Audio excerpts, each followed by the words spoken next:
चलो दोस्तों, तो आज मैं आप लोगों को कुछ इन्फॉर्मेशन देना चाहता हूँ। और इन्फॉर्मेशन ये है, कुछ क्वेश्चन से रिलेटेड।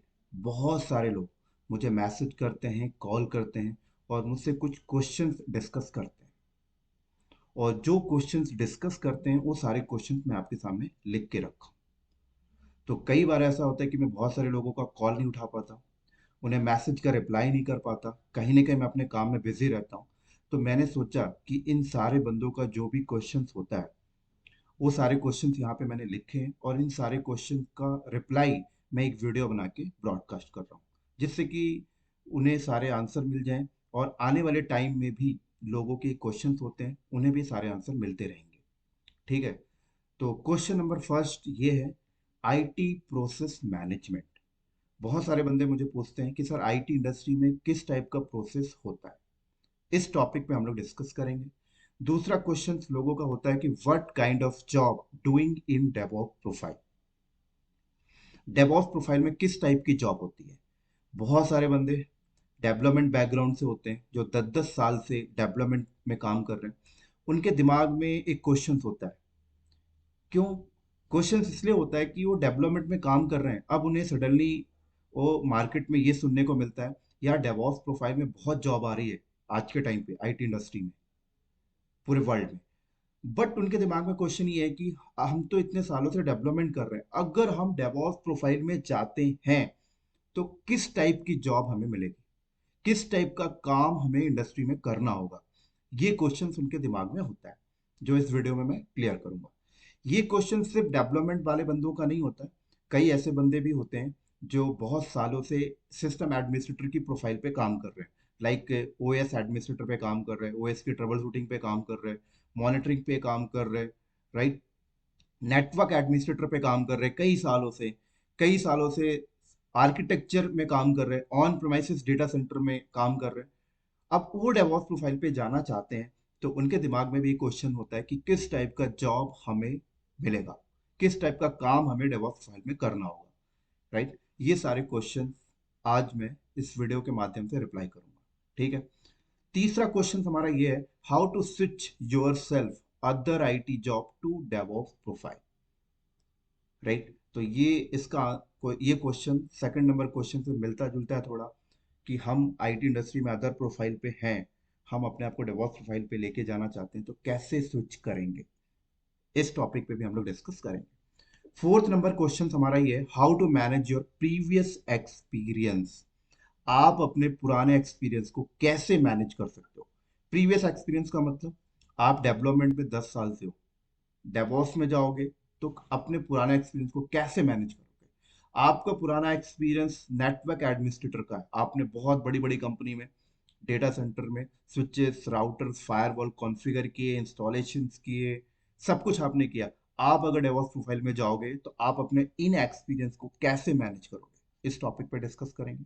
आप 10 साल से लिनक्स एडमिनिस्ट्रेटर में काम कर रहे हो, पैचिंग अपडेट में काम कर रहे हो, मॉनिटरिंग में काम कर रहे हो, राइट, मैनेजमेंट में काम कर रहे हो, एक्टिव डायरेक्टरी में काम कर रहे हो। आप डेवॉप्स में जाओगे तो पुराना एक्सपीरियंस को कैसे मैनेज करोगे, ये डिस्कस करेंगे। फिफ्थ नंबर क्वेश्चन हमारा, how to get job fresher guys. Fresher बंदे कैसे जॉब ले सकते हैं आईटी इंडस्ट्री में आज के टाइम पे, इस टॉपिक पे डिस्कस करेंगे। ठीक है ना। बहुत सारे फ्रेशर बंदे मुझे मैसेज करते हैं जो 2018 के पास आउट, 19 20 21 के पास आउट हैं। वो अपने आप को डेवॉप्स प्रोफाइल पे जाना चाहते हैं, तो कैसे लेके जाएंगे अपने आप को, कैसे जॉब लेंगे, इन टॉपिक पे भी डिस्कस करेंगे। सिक्स नंबर क्वेश्चन सबसे मोस्ट इंपॉर्टेंट इंपॉर्टेंट क्वेश्चन है, how to focus on studies. आप अपनी पढ़ाई पे कैसे फोकस कर सकते हो। ठीक है, क्योंकि सब कुछ मैंने आपको बता दिया, आईटी प्रोसेस मैनेजमेंट बता दिया, आप अपने आप को कैसे डेवॉप्स प्रोफाइल पे स्विच करोगे, क्या क्या लर्न करना होगा आपको, सब कुछ मैंने बता दिया। लेकिन आपको अपनी पढ़ाई पे फोकस करना होगा, क्योंकि फोकस नहीं है तो आप लर्न नहीं कर पाओगे, और लर्न नहीं कर पाओगे तो आप अपने आप को चेंज नहीं कर सकते। ठीक है। एक बार में आपको चार काम नहीं करना है, एक ही काम आपको करना है। इस टॉपिक पे हम लोग बात करेंगे, सबसे most important, how to focus on study. ठीक है। तो ये 6 क्वेश्चन, इनका आंसर मैं देने वाला हूँ। तो चलो स्टार्ट करते हैं। सबसे पहला क्वेश्चन हमारा है, आईटी प्रोसेस मैनेजमेंट। तो आते हैं फिर हम लोग डायग्राम में। ठीक है। IT process management. अब आईटी प्रोसेस मैनेजमेंट का मतलब क्या है? इसका मतलब ये है कि आईटी इंडस्ट्री करती क्या है, आईटी इंडस्ट्री में क्या काम होता है, इस टॉपिक पे बात करेंगे। ठीक है, तो थोड़ा सा कुछ एग्जांपल्स देना चाहता हूँ। अगर मैं आपसे पूछूं, एग्रीकल्चर इंडस्ट्री क्या करती है? एग्रीकल्चर इंडस्ट्री क्या करती है? फूड डेवलप करती है। क्या करती है? फूड डेवलप करती है, अनाज डेवलप करती है। एग्रीकल्चर इंडस्ट्री क्या करती है? फूड डेवलप करती है, अनाज डेवलप करती है। इनकी नीड किसे होती है? मुझे होती है, आपको होती है। क्यों होती है? पेट को भरने के लिए। इसका मतलब पूरे वर्ल्ड में हर इंसान को फूड की नीड है। समझ आ रही है मेरी बात? है, हर इंसान को फूड की नीड है। डेवलप कौन कर रही है फूड को? Agriculture industry. तो एग्रीकल्चर इंडस्ट्री फूड को डेवलप करती है, डेवलप करने के बाद उसे पैकेट में बनाती है, फिर उसे डिलीवर करती है ना, कस्टमर तक डिलीवर होता है, हम लोग उसे बाय करते हैं तो पैसे देते हैं। जब हम लोग पैसे देते हैं तो वापस उस एग्रीकल्चर इंडस्ट्री तक पैसे हिरार्की के सिस्टम में पहुंचता है। ठीक है ना, जैसे एग्रीकल्चर इंडस्ट्री जहां पे भी फूड डेवलप कर रही है, वहां से हमारे तक एक हिरार्की सिस्टम में पहुंचता है। डेवलप किया, पैकेट किया, पैकेट करने के बाद किसी इंडस्ट्री को बेचा, वो इंडस्ट्री छोटे छोटे दुकानों को दिया, छोटी दुकानों से हम लोगों ने बाय किया, हम लोगों ने छोटी दुकान को पैसा दिया, पैसा वापस हिरार्की के सिस्टम में उस एग्रीकल्चर इंडस्ट्री तक गया, तो जाके एग्रीकल्चर इंडस्ट्री का रेवेन्यू आया। समझ आ गई? तो एग्रीकल्चर इंडस्ट्री किसके लिए चल रही है? हमारे लिए। हमें नीड है फूड की, इसीलिए एग्रीकल्चर इंडस्ट्री मार्केट में टिकी हुई है। अगर हम इन फूड की जगह कुछ और कंज्यूम करने लगे अपने पेट को भरने के लिए, तो हो सकता है एग्रीकल्चर इंडस्ट्री बंद हो जाए। मानते हो इस बात को? ऐसे सेकंड एग्जांपल, अगर हम ऑटोमोबाइल इंडस्ट्री की बात करें, तो ऑटोमोबाइल इंडस्ट्री क्या करती है? कार बनाती है ना, कार बनाती है, गाड़ियां बनाती है, बहुत सारी चीजें बनाती है। क्यों बनाती है? हमारे लिए। क्यों? हमें कार की नीड क्यों है? हमें मोटरसाइकिल की नीड क्यों है? एक डेस्टिनेशन से दूसरे डेस्टिनेशन में जाने के लिए हम लोग गाड़ियों का इस्तेमाल करते हैं, मोटरसाइकिल का इस्तेमाल करते हैं, बस का इस्तेमाल करते हैं, कार का इस्तेमाल करते हैं। तो हमें नीड है। बनाती कौन है? Automobile industry. हम कार बाय करते हैं, पैसा देते हैं, ऑटोमोबाइल इंडस्ट्री के पास जाता है। तो सेम काइंड ऑफ थिंग हम लोग ये डिस्कस करेंगे कि आईटी इंडस्ट्री क्या करती है। अगर आईटी इंडस्ट्री क्या करती है, उसके काम करने का तरीका, उसका प्रोसेस समझ जाते हैं, तो हमारा पहला क्वेश्चन क्लियर हो जाएगा आईटी प्रोसेस मैनेजमेंट। ठीक है, चलो। तो आईटी इंडस्ट्री क्या करती है? आईटी इंडस्ट्री मार्केट में सॉफ्टवेयर्स बनाती है। क्या करती है? सॉफ्टवेयर्स का डेवलपमेंट करती है। अब बात आती है कि सॉफ्टवेयर्स की नीड किसको होती है। अगर ये समझ जाओगे तो आप पूरा हिस्ट्री समझ जाओगे। सॉफ्टवेयर की नीड मुझे होती है, आपको होती है। आपने कभी नोटिस किया है, हम लोग अपनी लाइफ का हर एक काम आज के टाइम पे सॉफ्टवेयर के थ्रू कर रहे हैं। सुबह उठते हैं, रात को सोने के पहले तक सॉफ्टवेयर के थ्रू सारा काम कर रहे हैं। राइट, एग्जाम्पल देता हूँ। हमारे वर्ल्ड में जब पहले सॉफ्टवेयर नहीं था, तो हम लोग कैसे काम करते थे? सब कुछ फिजिकली, सब कुछ फिजिकल। हमारे वर्ल्ड में सॉफ्टवेयर नहीं था, सब कुछ फिजिकली काम करते थे। फॉर एग्जाम्पल, मान लो आपको ट्रेन की टिकट बुक करना है। क्या करते थे? आप रेलवे स्टेशन में जाके लाइन लग के टिकट बुक करते थे। फ्लाइट की टिकट बुक मैनुअली। समझ आ रही है? सब कुछ ऐसे होता था। मुझे आपसे बात करनी है तो मैं आपसे फिजिकली बैठ के बात करता था, लेकिन आज सॉफ्टवेयर के थ्रू मैं बात कर रहा हूँ। मेरे को एक आदमी, एक किसी को मैसेज भेजना है तो मैं लेटर लिखता था, लेटर देता था, पोस्टमैन लेके जाता था, ऐसे मैसेज डिलीवर होते थे। अब कैसे होते हैं? सॉफ्टवेयर के थ्रू। तो आप अगर नोटिस करें, अपनी लाइफ का हर एक काम सॉफ्टवेयर के थ्रू करते हो आप। किसके थ्रू? मुझे भूख लगी है, मैं जोमेटो स्विगी सॉफ्टवेयर के थ्रू अपना खाना ऑर्डर कर लेता हूँ। मुझे फ्लाइट की टिकट बुक करना है, ऑनलाइन गया, सॉफ्टवेयर के थ्रू बुक कर लिया। मुझे आपसे वीडियो कॉल पे बात करना है, सॉफ्टवेयर के थ्रू बात कर रहा हूँ। मैं आपको मैसेज देना चाहता हूँ, सॉफ्टवेयर के थ्रू कर रहा हूँ। समझ में आ रही है? मुझे कोविड 19 की वैक्सीनेशन लगानी है, मैं सॉफ्टवेयर के थ्रू अपना शेड्यूल बुक कर लिया। मुझे कोई ऑर्डर करना है, सॉफ्टवेयर के थ्रू। मतलब A to Z सॉफ्टवेयर के थ्रू हो रहा है। इंटरनेट पे कोई चीज सर्च करनी है, सॉफ्टवेयर के थ्रू कर लिया। मतलब A to Z आप अपनी लाइफ का हर एक काम सॉफ्टवेयर के थ्रू कर रहे हो। तो अब बात आती है, सॉफ्टवेयर कोई तो होगा जो बना रहा होगा। तो सॉफ्टवेयर्स बनाने वाली कंपनी आईटी इंडस्ट्री होती है। आईटी इंडस्ट्री में सॉफ्टवेयर्स बनते हैं। जैसे एग्रीकल्चर इंडस्ट्री में क्या होता है, फूड्स डेवलप होते हैं। ऑटोमोबाइल इंडस्ट्री में क्या होता है, कार डेवलप होते हैं। आईटी इंडस्ट्री में सॉफ्टवेयर्स का डेवलपमेंट होता है। समझ आ रही? सॉफ्टवेयर्स की नीड किसे होती है, हमें आपकी। अब हर कंपनी अपना अपना अलग अलग तरीके का सॉफ्टवेयर बनाती है। सॉफ्टवेयर बिकता है, हम लोग उसके पेमेंट देते हैं, कंपनी को बेनिफिट होता है, कंपनी का रेवेन्यू आता है। समझ आई मेरी बात यहाँ पे? तो अब हम लोग ये समझ अगर जाते हैं कि सॉफ्टवेयर को बनाने का बेसिक आर्किटेक्चर क्या होता है, इसका प्रोसेस कैसे चलता है, तो अगर आप ये समझ जाओगे तो आपको आईटी का प्रोसेस मैनेजमेंट समझ आ जाएगा। ठीक है? तो मान लो यहाँ पर एक कंपनी है एक्स वाई जेड। यहाँ पर एक्स वाई जेड, या फिर ऐसे समझ लो यहाँ पर एक कंपनी है टेक्निकल क्लाउड नॉलेज। ठीक है? थोड़ा सा बड़ा कर लेते हैं।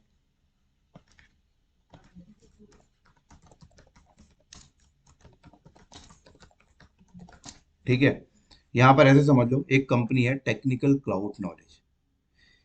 ये कंपनी एक सॉफ्टवेयर डेवलपमेंट करने जा रही है। सॉफ्टवेयर कुछ भी ले लो आप, एक्स वाई जेड। ठीक है? एक सॉफ्टवेयर डेवलपमेंट करने जा रही है।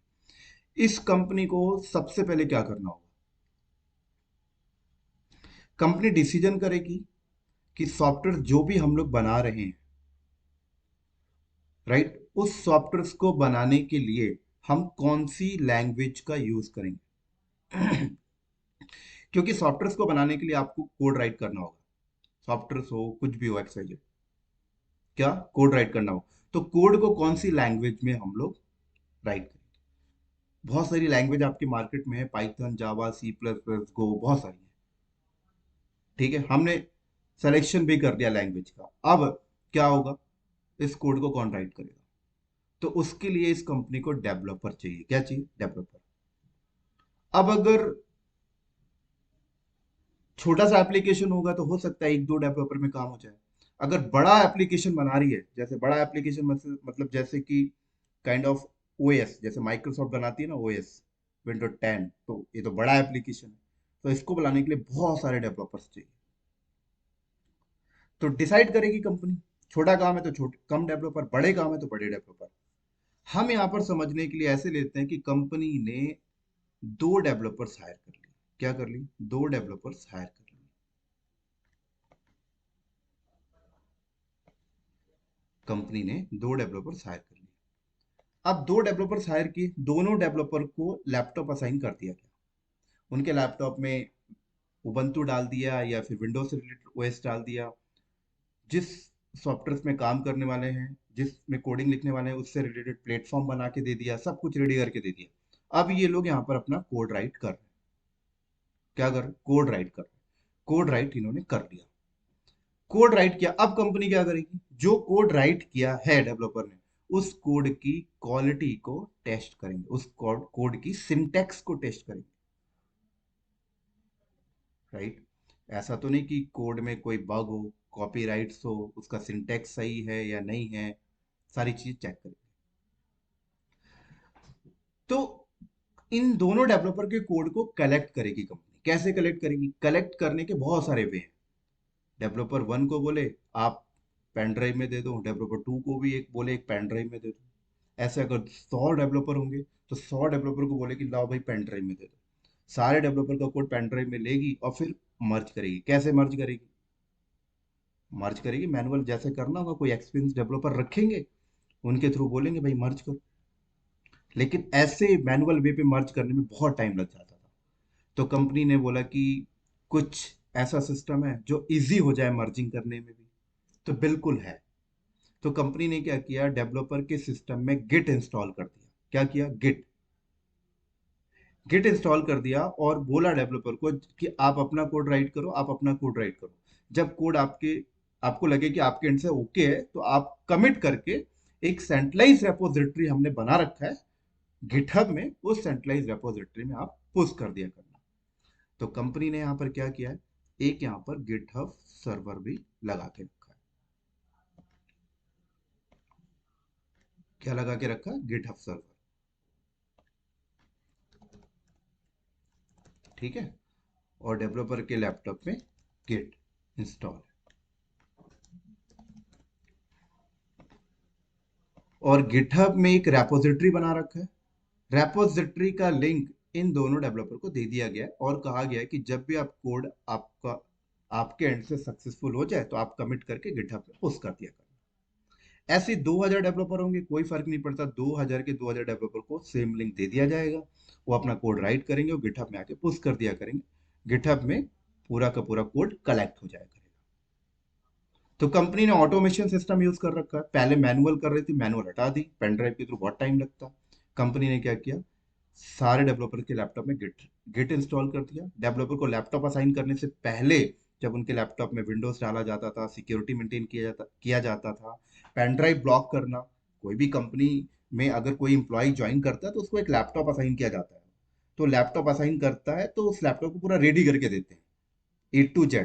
पेन ड्राइव नहीं लगना चाहिए, ओएस से सिक्योरिटी। तो उसी टाइम पे गिट सॉफ्टवेयर इंस्टॉल कर दिया जाता है।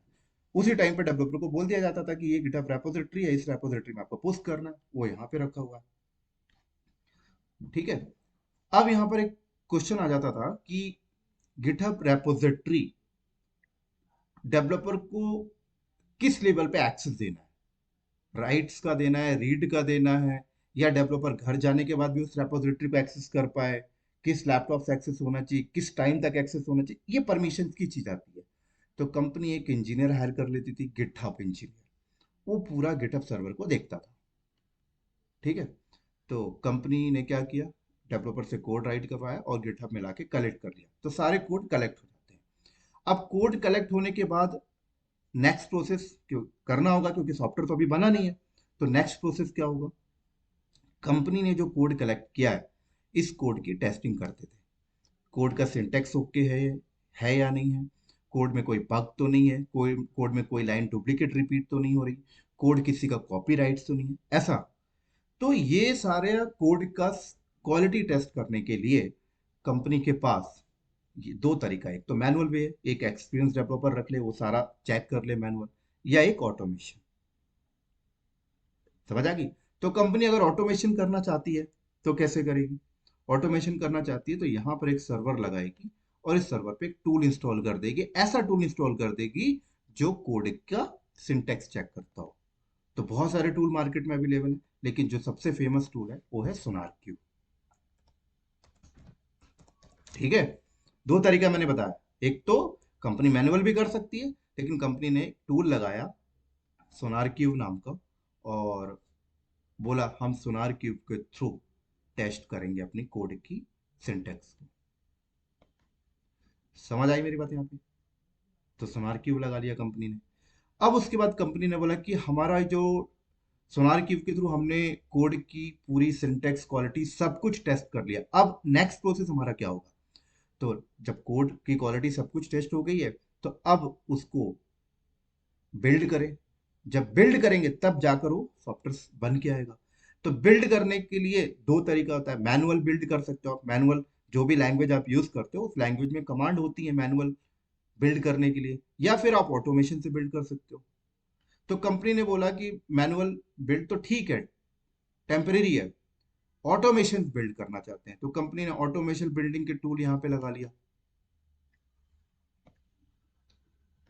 क्या किया, ऑटोमेशन बिल्डिंग के टूल लगा लिया। ऑटोमेशन बिल्डिंग के टूल जैसे मार्विन हो गया, ऐसे और भी बहुत सारे होते हैं। ये तो ये बिल्ड टूल हो गया आपका, ये बिल्ड टूल लगा लिया। समझ आई मेरी बात यहाँ पे। तो गिटहब में क्या किया, कोड को कलेक्ट किया, सोनार क्यूब के थ्रू क्या किया कंपनी ने, कोड का सिंटेक्स वगैरह चेक किया, और जब बिल्ड करने की बात आई तो कंपनी ने क्या किया, बिल्ड टूल लगा लिया मार्विन। बिल्ड हो गया। बिल्ड होने के बाद पैकेज निकल के आ गया। अब जब पैकेज निकल के आ गया, अब उस पैकेज को मतलब सॉफ्टवेयर बन के आ गया, अब उस सॉफ्टवेयर को मार्केट में सेल आउट करना है। तो सेल आउट कैसे करें, कंपनी सॉफ्टवेयर को सेल आउट करने के लिए भी ऑनलाइन के थ्रू करती है। ऑनलाइन के थ्रू करने का मतलब है कुछ सर्वर पे आप रखो, पूरी वेबसाइट वगैरह सेटअप पूरा बनाओ, उस पे जाके डिप्लॉय कर दो और उसके थ्रू सेल करो। लेकिन कंपनी क्या करती है, डायरेक्ट सेल आउट नहीं करती थी। सेल आउट करने से पहले कंपनी उस सॉफ्टवेयर की, जो सॉफ्टवेयर बन के आया उसकी पूरी की पूरी क्वालिटी को टेस्ट करती है। क्या करती है, क्वालिटी को टेस्ट। एक मिनट रुकना दोस्तों, मैं कॉल आ रहा है। रिप्लाई कर दूं थोड़ा।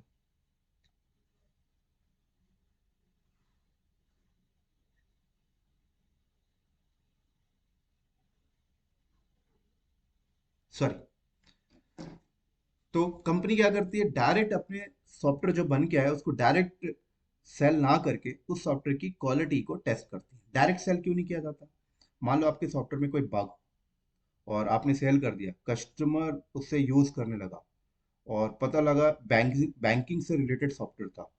पता लगता है कि कस्टमर ने पैसे ट्रांसफर करने के लिए आपका सॉफ्टवेयर यूज किया और पैसे कहीं और चले गए, स्टक हो गए, कौन जिम्मेदार होगा?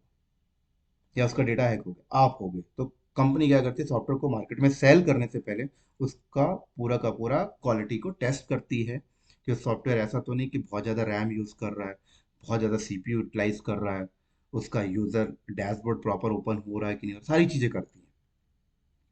तो इन चीज़ों को टेस्ट करने के लिए भी दो तरीके हैं, एक मैनुअल एक ऑटोमेशन। मैनुअल का मतलब क्या हुआ, आप ऐसे कुछ सर्वर्स रख लें यहाँ पे, आप यहाँ पर क्या करें, ऐसे कुछ सर्वर रख लें यहाँ पे पूरे के पूरे। एक में विंडो 10 इंस्टॉल कर लें, एक में 7 इंस्टॉल कर लें, एक पे लिनक्स मैक, हर एक पे इंस्टॉल करके खुद ही टेस्ट कर लें। एक एडमिनिस्ट्रेटर की टीम बैठा दें, टेस्ट कर लें, टेस्ट हो जाएगा पूरा का पूरा। सी सॉफ्टवेयर को रन होते टाइम जितना रैम का यूज़ करना था उतना ही रैम यूज़ कर रहा है या उससे ज़्यादा कर रहा है, या हार्ड ड्राइव उतना ही यूज़ कर रहा है या उससे ज़्यादा कर रहा है, सॉफ्टवेयर ओके है या नहीं है, टेस्ट कर लें। लेकिन ऐसे में तो बहुत टाइम लगेगा। तो कंपनी ने बोला कि हम ऑटोमेशन टूल यूज़ करेंगे। क्या करेंगे, ऑटोमेशन का टूल यूज़ करेंगे। तो ऑटोमेशन टूल यहाँ पे लगा लिया कंपनी ने सॉफ्टवेयर की क्वालिटी को टेस्ट करने के लिए। तो सॉफ्टवेयर की क्वालिटी को टेस्ट करने के लिए ऑटोमेशन टूल कौन सा लगा लिया, सिलेनियम लगा लिया कंपनी। क्या किया, सिलेनियम लगा लिया। तो सोनार क्यूब क्या किया यहाँ पर, बिल्ड होने से पहले उसकी टेस्टिंग, बिल्ड होने के बाद सॉफ्टवेयर जब बन गया तो उसकी टेस्टिंग सिलेनियम। तो सिलेनियम के थ्रू सब कुछ टेस्ट हो गया कि सॉफ्टवेयर पूरा ओके है या नहीं है, ज्यादा रैम तो यूटिलाइज, सब कुछ ए टू जेड चेक कर लेते हैं सिलेनियम के थ्रू। चलो टेस्ट हो गया, अब सॉफ्टवेयर प्रॉपर बन के आ गया है, टेस्टिंग भी हो गई अपने लेवल पे, अब उसे मार्केट में सेल करना है। सेल करने के लिए क्या करेगी कंपनी, कंपनी यहाँ पर प्रोडक्शन एनवायरनमेंट लगाएगी, प्रोडक्शन सर्वर।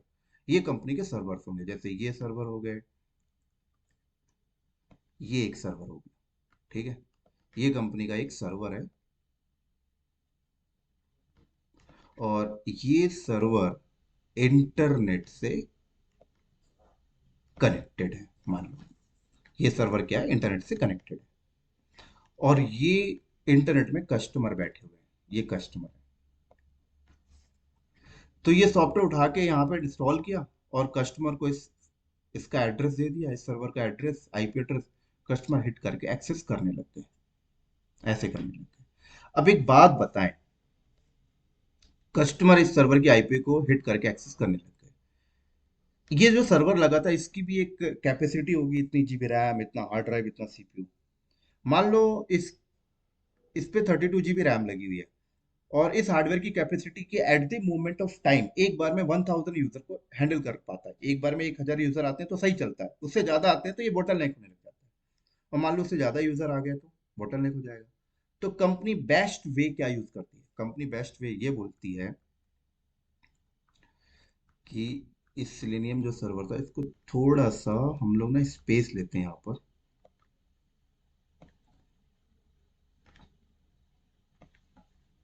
थोड़ा स्पेस चाहिए हमें।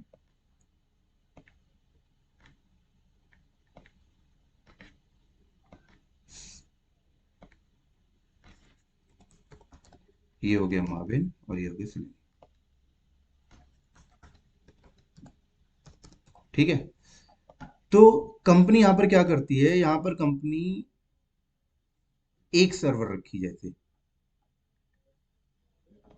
ये एक सर्वर, अपनी एप्लीकेशन को एक सर्वर पे डिप्लॉय ना करके कंपनी यहाँ पे नंबर ऑफ सर्वर रखती है, नंबर ऑफ सर्वर, ये नंबर ऑफ सर्वर रखी। अभी यहाँ पे समझो 4 सर्वर है हमारे पास, क्या है, 4 सर्वर। तो कंपनी अपनी एप्लीकेशन को चारों सर्वर पे डिप्लॉय करेगी, और जब चारों सर्वर पे डिप्लॉय करेगी तो कस्टमर को कैसे पता लगेगा कि सर्वर 1 पे आना है या सर्वर 2 पे, सर्वर 3 पे, किस पे आना है? तो कंपनी यहाँ पर एक लोड बैलेंसर जैसा डिवाइस लगाती है। क्या करती है? Load balancer.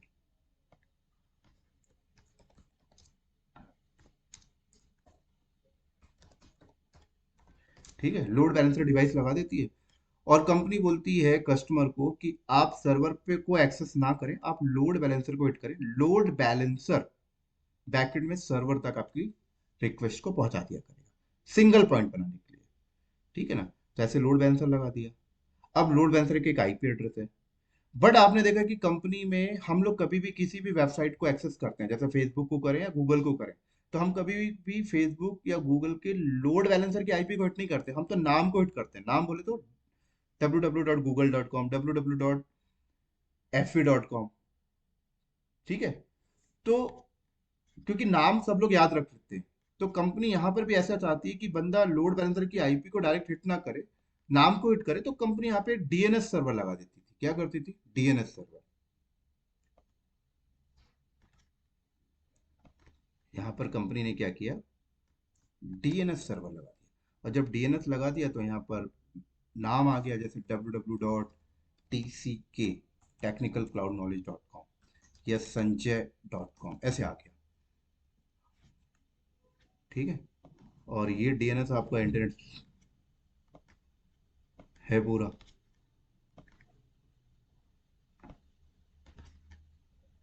ये कस्टमर बैठा हुआ है। ये कस्टमर किसको हिट करेगा? कस्टमर हिट करेगा इसको। ये मैप है लोड बैलेंसर से, लोड बैलेंसर पे ट्रैफिक आई और बैकएंड सर्वर पर, सर्वर पे चली गई। यहां तक आगे समझ में? अब यहाँ पर जैसे 4 सर्वर हैं, 4 से ज्यादा सर्वर भी हो सकते हैं 4000 सर्वर हो। बहुत सारे कस्टमर हैं, 4000 सर्वर आपने लगाया। तो अब देखो यहाँ पर क्या हुआ कि सिलेनियम के थ्रू हमने अपने सॉफ्टवेयर की टेस्टिंग कर ली, लेकिन अब सारे सॉफ्टवेयर को इन सर्वर पे डिप्लॉय करना है। और ये जो सर्वर हैं, ये 4000 है। अब 4000 सर्वर में अगर आप मैनुअल डिप्लॉयमेंट करते हो तो बहुत टाइम लगेगा। तो कंपनी करती है कि सॉफ्टवेयर को डिप्लॉयमेंट करने का एक टूल यूज करती है। तो कंपनी यहाँ पर एक सर्वर लगा लेगी। कंपनी यहाँ पर एक सर्वर लगा लेगी। अब इस सर्वर में बैठ के सॉफ्टवेयर को इनमें डिप्लॉय करेगी। अब सेल स्क्रिप्टिंग के थ्रू भी कर सकते हैं, पाइथन के थ्रू भी कर सकते हैं, या कंपनी क्या करेगी? ऑटोमेशन टूल यूज करेगी, एनसेपल। क्या यूज करेगी? एनसेपल। कंपनी बोलेगी सारे सर्वर पे हम लोग एनसिबल के थ्रू डिप्लॉयमेंट करेंगे। एनसिबल के थ्रू डिप्लॉयमेंट करेंगे, पूरा का पूरा एनसिबल के थ्रू डिप्लॉयमेंट करेंगे। जल्दी हो जाएगा। तो एनसिबल टूल भी यूज हो जाता है। मैनुअल भी कर सकते, तो मैनुअल में टाइम लगता। समझ आ गई मेरी बात? यहाँ पर एनसिबल के थ्रू डिप्लॉयमेंट कर लिया जाता था। अब यहाँ पर हम लोग देखें तो अभी बहुत सा काम मैनुअली चल रहा है। मैनुअली चल रहा मतलब डेवलपर ने लिखा, गिटहब पे आया, गिटहब के बाद हमने सोनार की सर्वर पे लाया और कोड की सिंटेक्स को टेस्ट किया। सिंटेक्स सही हो गया, कोड को उठा के मेवन पे ले आया, बिल्ड किया, बिल्ड हो गया, बिल्ड करके सिलेनियम पे लेके आके इसकी सॉफ्टवेयर की क्वालिटी टेस्ट करे, क्वालिटी टेस्ट सही हो गया, फिर सॉफ्टवेयर को लाया एनसिबल पे, एनसिबल के थ्रू डिप्लॉयमेंट किया। सब मैनुअल हो रहा है यहाँ पर। अगर देखें तो ये अपना काम ऑटोमेट कर रहा है, ये अपना काम ऑटोमेट कर रहा है, लेकिन ये जब अपना काम डन कर लेता है तो यहाँ पे काम करवाने के लिए मैनुअल हम चीजों को ला रहे हैं। हम ऐसा चाहते हैं ये सारे टूल आपस में इंटीग्रेट होके काम करें। क्या करें? इंटीग्रेट होके। इंटीग्रेट का मतलब क्या होता है? इंटीग्रेट का मतलब ये होता है कि डेवलपर ने गिटहब में पुश कर दिया। अब मैं चाहता हूं कि जैसे ही गिटहब में नया कोड आए तो उस कोड की सिंटेक्स टेस्टिंग अपने आप स्टार्ट हो जाए। अभी यहां पर अपने आप स्टार्ट नहीं हो रही थी। अभी क्या हो रही थी कि सोनार क्यूब की टीम कोड को उठा के लाती और अपने पास टेस्ट करती थी। ऐसे सोनार क्यूब की टीम ने टेस्ट कर लिया, अब बिल्ड करना है तो माविन की टीम अपने पास लाती, बिल्ड हो गई।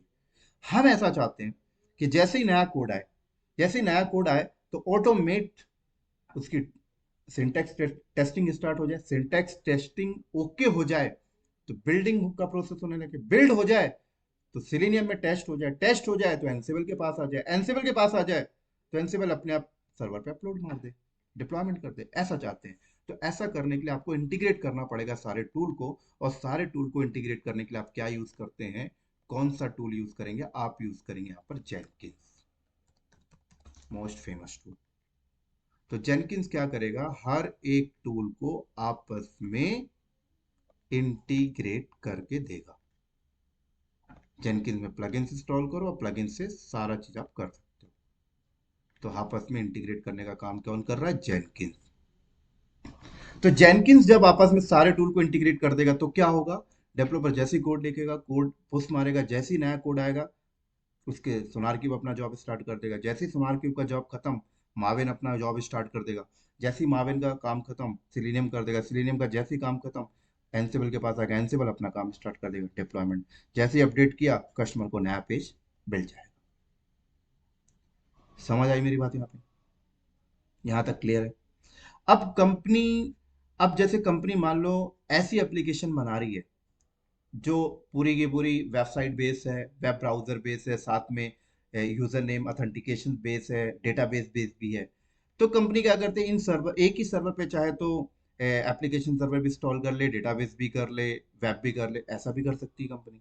या फिर कंपनी ऐसा भी कर सकती है कि ये वेब वाले सीरीज हो गए, ये एप्लीकेशन के, और ये डेटाबेस के हो गए। तो ऐसे 3 टियर आर्किटेक्चर बना लेगी, थोड़ा सा सिनेरियो और बड़ा हो जाता है, यहाँ पे आर्किटेक्चर बड़ा हो जाएगा।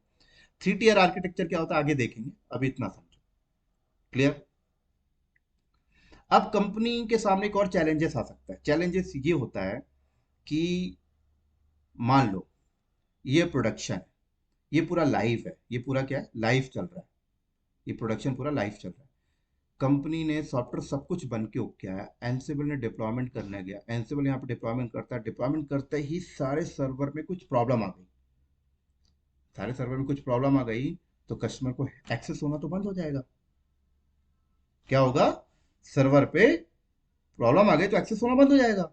तो कंपनी यहां पर ब्लू एंड ग्रीन डिप्लॉयमेंट का कॉन्सेप्ट यूज करने लग जाती है। ब्लू एंड ग्रीन डिप्लॉयमेंट का कॉन्सेप्ट क्या बोलता है, ब्लू एंड ग्रीन डिप्लॉयमेंट का कॉन्सेप्ट बोलता है कि कंपनी का एक प्रोडक्शन ये है, तो कंपनी एक दूसरा प्रोडक्शन साइड में लगा के रखेगी। क्या करेगी, दूसरा प्रोडक्शन साइड में रखेगी। ये कंपनी का दूसरा प्रोडक्शन,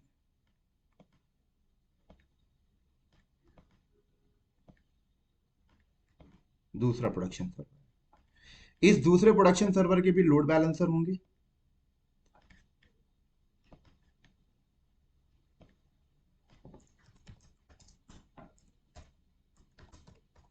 दूसरे प्रोडक्शन सर्वर के भी लोड बैलेंसर होंगे, ठीक है। और इस लोड बैलेंसर की एंट्री कंपनी डीएनएस में करके रखेगी, मतलब इस लोड बैलेंसर की एंट्री भी इसमें करके रखेगी, इसकी भी एंट्री इसमें करके रखेगी,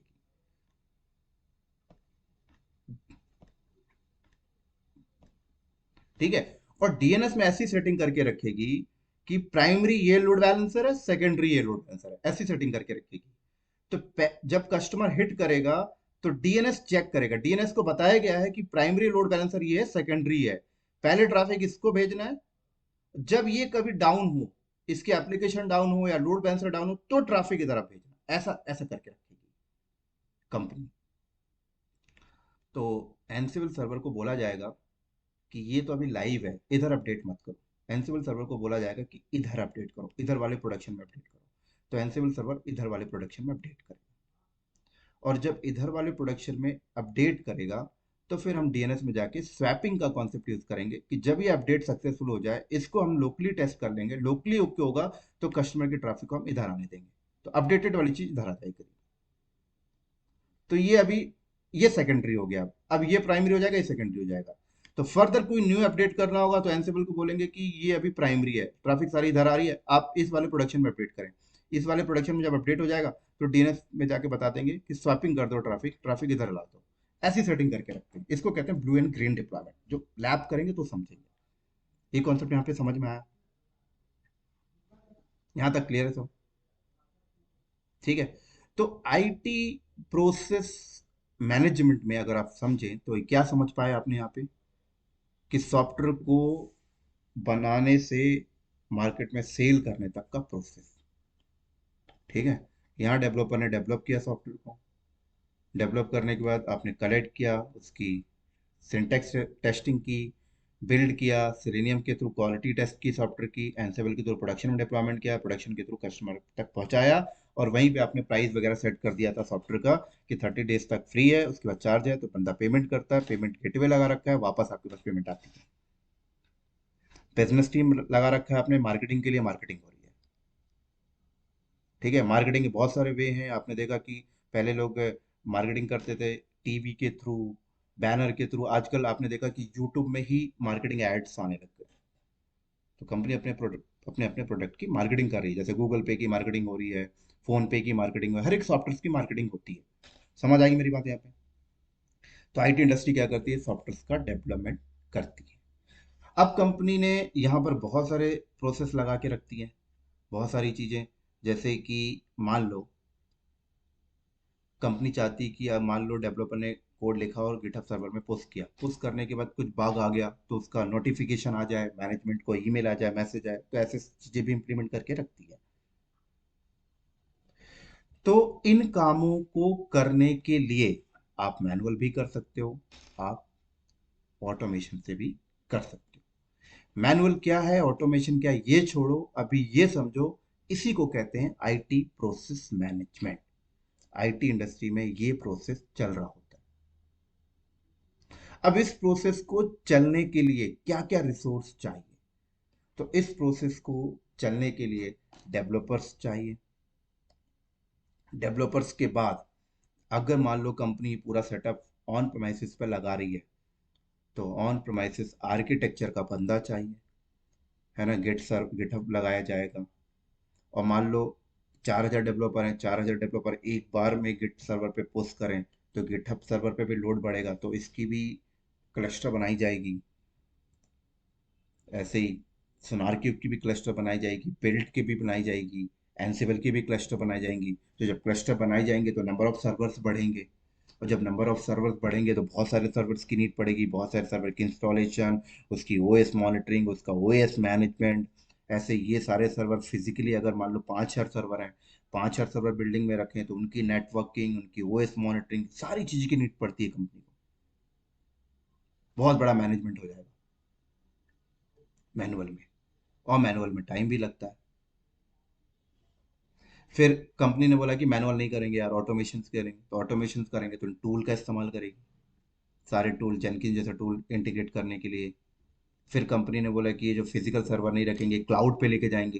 क्लाउड कौन सा क्लाउड? कोई भी क्लाउड चूज कर लो, आप एडब्ल्यूएस क्लाउड चूज कर लो, या एजोर क्लाउड चूज कर लो, या गूगल क्लाउड चूज कर लो। वहां जाके वीएम्स बनाओ, वहां जाके वीएम्स बनाओगे, वहां नेटवर्किंग, वहां लोड बैलेंसर, वहां ऑटो स्केलिंग, वहां की स्टोरेज, बहुत सारी चीजों की नीड पड़ती है। समझ आ रही है? वहां का डीएनएस A to Z की नीड पड़ेगी। मतलब आपको जिस भी क्लाउड पे आप शिफ्ट कर रहे हो उस क्लाउड की नॉलेज होनी चाहिए। समझ आई? तो पहले भी ये काम होता था, पहले भी सॉफ्टवेयर का डेवलपमेंट होता था, लेकिन पहले सॉफ्टवेयर के डेवलपमेंट करने के लिए जो प्रोसेस यूज करते तो सब कुछ मैनुअल रहता था। उस टाइम पे सब कुछ मैनुअल होता था, तो जॉब प्रोफाइल भी ना मैनुअली निकल के आती थी, मैनुअली निकल के आती थी। मतलब हमें ऐसा इंजीनियर चाहिए जो गिटहब को मैनेज करे। अब गिटहब के ही बहुत सारे क्लस्टर हैं, तो बंदा दिन भर उसी को मैनेज कर रहा होता है। हमें ऐसा बंदा चाहिए ना जो सोनार क्यूब को मैनेज कर सके। हमें ऐसा बंदा चाहिए जो मेवन यूज करते, हमें ऐसा बंदा चाहिए जो एनसिबल को हैंडल कर सके। सब मैनुअल है। हमें ऐसा बंदा चाहिए जो लोड बैलेंसर मैनेज करता है, हमें ऐसा बंदा चाहिए जो फायरवॉल मैनेज करता है, हमें ऐसा बंदा चाहिए डीएनएस, क्योंकि मैनुअल में वहीं पे बंदा इतनी सारी जॉब में फंसा होता है। लेकिन जब ऑटोमेशन को यूज किया गया तो क्या होता है? ऑटोमेशन को जब यूज किया जाता है तो ऐसा होता है कि एक बार गिटहब सर्वर लग गया, उसकी क्लस्टरिंग बना दी, उसकी मॉनिटरिंग चल रही है, आपको नोटिफिकेशन दे रहा है। जब भी कोई उसमें कोई फॉल्ट होता है तो उसकी रिकवरी भी ऑटोमेट हो रही है। तो मतलब ऐसा बंदा चाहिए जो एक बार सेटअप करके चला जाए, बस उसके बाद तो काम है नहीं, बस मॉनिटर करना है। जेनकिन सर्वर के साथ इंटीग्रेट कर दिया, क्लाउड पे जाके एक बार सेटअप लगा दिया, क्लाउड पे जाके एक बार सेटअप हमने लगा दिया, आउट स्केलिंग लगी हुई है। अगर कोई सर्वर डाउन होता है तो उसकी जगह रिकवरी अपने आप सर्वर की आ जाती है। लोड बैलेंसर लगा दिया, सब कुछ ओके कर दिया। तो ये देखा जाए कि जब से ऑटोमेशन आया है मार्केट में, तब से इन मतलब फिजिकल जॉब कम हो गई है। मतलब इंसान को उतना बिजी नहीं रहना है अब काम को लेके। पहले तो बिजी रहता था, पहले तो बंदा नेटवर्क बैकग्राउंड का है तो नेटवर्किंग में ही बिजी है। वो पूरे साइट के स्विच को ही कॉन्फ़िगर कर रहा है, उसी को देख रहा है, उसके अलावा कोई काम ही नहीं कर पा रहा, बिजी है पूरा।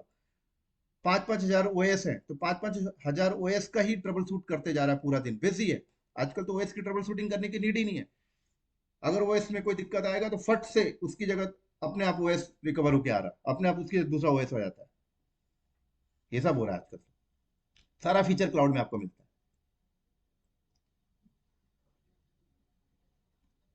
समझ आ रही है मेरी बात यहाँ पे? तो सॉफ्टवेयर डेवलपमेंट पहले भी हो रहा था, सॉफ्टवेयर डेवलपमेंट आज भी हो रहा है। पहले मैनुअल वे पे कर रहे थे, सॉफ्टवेयर डेवलपमेंट को करने के लिए जो प्रोसेस यूज करते तो मैनुअल होता था। आज सॉफ्टवेयर डेवलपमेंट करने के लिए ऑटोमेशन प्रोसेस को यूज किया जाता है। मैनुअल प्रोसेस मतलब सब कुछ manually, A to Z. GitHub server manually लगा, सोनार क्यूब मैनुअल है, मार्विन manual, Selenium manual, Ansible manual है। आपका पूरा का प्रोडक्शन एनवायरनमेंट 5 हजार सर्वर मैनुअल है, उसके लोड बैलेंसर मैनुअल है, डीएनएस सर्विस मैनुअल है। 5 हजार सर्वर पे ओएस इंस्टॉलेशन मैनुअल कर रहे हैं, उन ओएस की मॉनिटरिंग मैनुअल हो रही है, लोड बैलेंसर पे मैनुअली काम हो रहा है। ऐसा कोई फैसिलिटी नहीं कि लोड बैलेंसर डाउन हो तो ट्रैफिक दूसरे लोड बैलेंसर पे चली जाए, ऐसा कुछ नहीं था। लेकिन जब से ऑटोमेशन है, इजी हो। तो अभी ये समझे कि आईटी प्रोसेस मैनेजमेंट, आईटी में क्या होता है, सॉफ्टवेयर की डेवलपमेंट होती है और इस तरीके से डेवलपमेंट होता है। समझ आई? तो पहला क्वेश्चन समझ आ गया। दूसरा क्वेश्चन हमारा कहता है what kind of job doing in DevOps profile. DevOps profile में आप किस टाइप की जॉब करोगे? तो आजकल आईटी इंडस्ट्री में क्या होता है कि हर चीज का ऑटोमेशन आ गया। ऑटोमेशन आ गया मतलब कि एक जॉब जॉब प्रोफाइल यहाँ पर ऐसे बन के आ जाती थी कि एक हमें ना गिटहब इंजीनियर चाहिए, ऐसी एक जॉब प्रोफाइल आ जाती थी। जो गिटहब इंजीनियर क्या करेगा, पूरा देखेगा कि कौन से डेवलपर को किस टाइम पर गिटहब रेपोजिटरी का एक्सेस देना है, किस लेवल पे देना है, घर चाहे तो एक्सेस होना है या नहीं होना है। एक जॉब प्रोफाइल आ गई गिटहब की। एक जॉब प्रोफाइल सोनार की भी आ गई, जो पर्टिकुलर बंदा बैठा है पूरा, बहुत सारे, हर 10 मिनट में सॉफ्टवेयर के नए अपडेट आ रहे हैं, मतलब डेवलपर कोड लिख के दे रहा है हर 10 मिनट में, हर 15 मिनट में। तो उस कोड की syntax testing, quality testing, duplicate है कि नहीं, सारी टेस्टिंग बंदा वहीं बिजी रहता था। ऐसे ही हर 10 मिनट में अगर नए कोड आ रहे हैं तो उसकी बिल्डिंग करना है, उसमें बिजी है बंदा। हर 10 मिनट में नए कोड आ रहे हैं तो क्वालिटी टेस्ट करना है सॉफ्टवेयर की, सिलेनियम में बिजी है। एनसिबल में एक जॉब प्रोफाइल सेपरेट आ गई, जो प्ले बुक लिख रहा है, पूरा डिप्लॉयमेंट कर रहा है। तो इस तरीके से मैनुअल जॉब भी आती है मार्केट में। ऐसे ही मान लो आपका पूरा का पूरा डेटा सेंटर एडब्ल्यूएस क्लाउड में लगा हुआ, तो एडब्ल्यूएस क्लाउड में भी पीसी बनाना, वीएम्स बनाना, लोड बैलेंसर की मैनेज करना, डीएनएस सर्विस मैनेज करना, ऐसी प्रोफाइल की भी जॉब आती है मार्केट में। ऐसी प्रोफाइल की भी मार्केट में जॉब है। अब इनके ऊपर जो ओएस है, ये लिनक्स है, तो लिनक्स एडमिनिस्ट्रेटर की भी जॉब आती थी मार्केट में, अभी भी आती है। अभी भी आप चाहें तो जॉब सर्च कर सकते हैं एडब्ल्यूएस इंजीनियर बेस पे। आपका काम क्या होगा, एडब्ल्यूएस की पूरी सर्विस देखना। अगर आपका डेटा सेंटर एजोर क्लाउड में, तो एजोर क्लाउड की जॉब आपके पास आ गई। आपका पूरा का पूरा डेटा सेंटर गूगल क्लाउड में, तो गूगल क्लाउड से रिलेटेड जॉब आपके पास आ जाती थी। लेकिन कंपनी के साथ एक चैलेंजेस आया कि हमारे हमने जो बंदा हायर किया एडब्ल्यूएस इंजीनियर, उसने एडब्ल्यूएस में पूरा डेटा सेंटर लगा दिया, सब कुछ चल रहा है। अब वो खाली बैठा है, अब उसका काम क्या है, उससे किस लेवल पे काम कराए? ज़्यादा से ज़्यादा दिन भर में क्या काम आएगा, कोई छोटी मोटी चीज़ें आ गई तो आगे, नहीं तो बैठा है बंदा। और बंदा अगर एक ही प्रोजेक्ट पे काम कर रहा है, तो एक ही प्रोजेक्ट के लिए दिन भर में एक दो बार काम कर रहा है, मतलब ठीक नहीं है। अगर वहीं पे बंदे के पास 20-25 प्रोजेक्ट हैं और एक प्रोजेक्ट में 2-3 मिनट का काम है, तो 20-25 प्रोजेक्ट हैं, तो समझ में आता है यार, कब कब कब क्या काम आ जाए पता नहीं, बंदे को डेडिकेट बैठा के रखते हैं। ऐसा होता है ना। लेकिन जब ऑटोमेशन आ गए मतलब सेटअप भी ऐसा लगा दिया गया कि अगर आपके क्लाउड में भी अगर कोई 1-2 मिनट का भी कोई प्रॉब्लम आती है, तो वो रिजोल्यूशन भी, वो रिकवरी भी ऑटोमेट हो रही है। तो फिर तो बंदे का एफर्ट ही खत्म हो गया, बंदा ना रहे तो भी सही है। एक तो ये है कि आपका क्लाउड पे डेटा सेंटर चल रहा है, कोई भी प्रॉब्लम आई दिन भर में 1-2 घंटे के लिए आ गई, 2-3 मिनट के लिए आ गई, आप उस पर एफर्ट लगा के ठीक कर देते हो। लेकिन आपने सिस्टम ही ऐसा लगा दिया कि 1-2 मिनट के लिए जो प्रॉब्लम आती है वो भी ऑटोमेट रिकवर हो जाए, फिर तो बंदे का काम ही नहीं है। बंदे का सिर्फ उतना ही काम है कि रिकवरी सिस्टम सेट करना। रिकवरी सिस्टम सेट करना मतलब अगर कोई दिक्कत आती है तो ऑटोमेटिक कैसे रिकवरी हो, ये स्टेप आपको लगा के देना है, बस उतना ही तो काम है। बात तो काम नहीं है, नहीं है ना काम।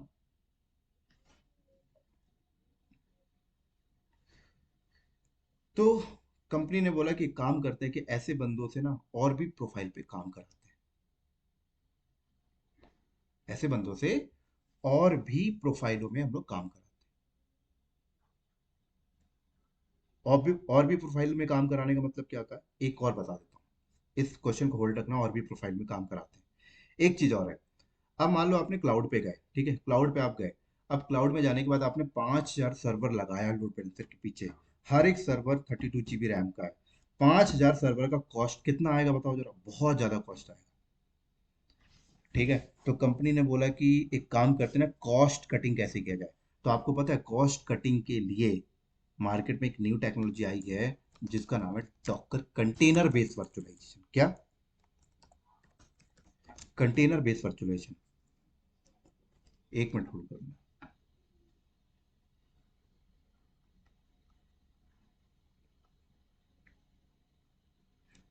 काफी टाइम से एक मैसेज आ रहा है, रिप्लाई कर देता हूँ। सर, क्या? Container based virtualisation. तो कंपनी ने क्या किया कि हम अपनी एप्लीकेशंस को डायरेक्ट वीएम पे ना डिप्लॉय करके कंटेनर बेस्ड वर्चुअलाइजेशन में डिप्लॉय करेंगे। तो जब आप अपनी एप्लीकेशन को, अब कंटेनर बेस्ड वर्चुअलाइजेशन का क्या बेनिफिट है ये मैं नहीं बताऊंगा यहाँ पे, क्योंकि इसके पीछे बहुत 1-2 घंटे आपको डिस्कशन करना होगा, जिसकी वीडियो मैंने डॉकर की बना रखी है, वो पढ़ोगे तो आप समझ जाओगे। अभी तो सिर्फ हम लोग आईटी प्रोसेस मैनेजमेंट देख रहे हैं। तो कंटेनर बेस्ड वर्चुअलाइजेशन में क्या होता है? कंटेनर बेस्ड वर्चुअलाइजेशन में ये होता है कि आपको अपनी एप्लीकेशन डिप्लॉयमेंट करने के लिए अगर 5,000 सर्वर की नीड होती है, अगर वहीं पे आप कंटेनर बेस्ड वर्चुअलाइजेशन एप्लीकेशन को, टेक्नोलॉजी को यूज कर लेते हैं, तो 5,000 की जगह आपको सिर्फ 500 सर्वर पे काम हो जाएगा। तो 500 सर्वर पे काम हो जाएगा मतलब 4500 सर्वर का कॉस्ट बच गया। तो कंपनी कॉस्ट कटिंग में कंटेनर बेस्ड वर्चुअलाइजेशन का यूज कर लेती है। अब कंटेनर बेस्ड वर्चुअलाइजेशन अगर यूज करती है, तो उसके लिए फिर कंटेनर बेस्ड वर्चुअलाइजेशन को मैनेज करने के लिए आर्किटेक्चर टूल चाहिए, जो आर्किटेक्चर टूल क्या है, कुबरनेटिस। तो container based virtualisation tool Docker, और मैनेज करने के लिए कुबरनेटिस, इनको यूज कर ली तो और टेक्नोलॉजी ऐड हो गया फिर यहाँ पे। समझ आ गई?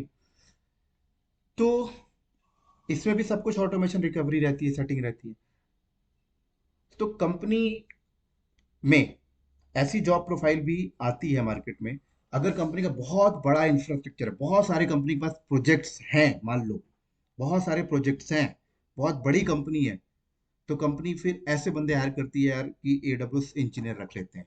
प्रोजेक्ट बहुत सारे हैं, एक ही बंदा 10-10 प्रोजेक्ट देखेगा, तो डेडिकेट रख लिया हायर करके।